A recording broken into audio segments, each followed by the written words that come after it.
My name is Fawaghi Al-Ali and I'm a perio postgraduate student in Muhammad.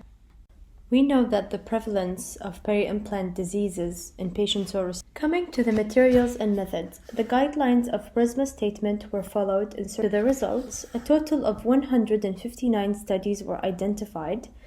First, two upper grafts. We can see the rates of the peri-implant mucositis. Two grafts in the middle that represents the rates of peri-implantitis. Graft at the lower middle side compares the supportive peri-implant. So as a conclusion, it is clearly that the supportive peri-implant therapy versus non-supportive peri-implant therapy in terms of peri-implantitis, on the left is the patient level and on the right is at an implant level, and both of them favors the supportive peri-mucositis at the patient level on the left, and the rates of peri-implant mucositis at an implant level on the right that favors the supportive peri-implant therapy.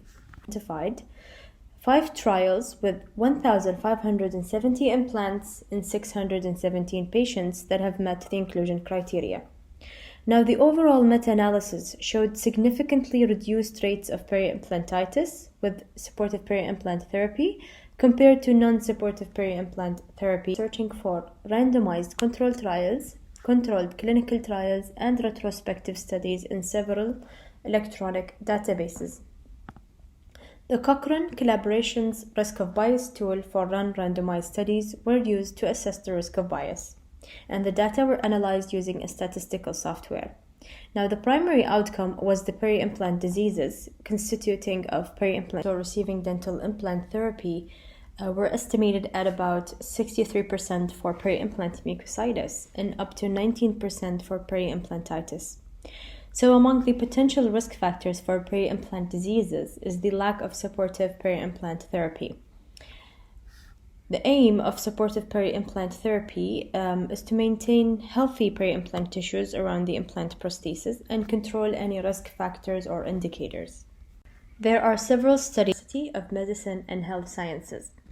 This poster is a systematic review and meta-analysis of the outcome of supportive peri-implant therapy on the rates of peri-implant diseases and marginal bone loss. Primary supervisor is Professor Momin Atiyah and Nabil Al-Sabiha. We know that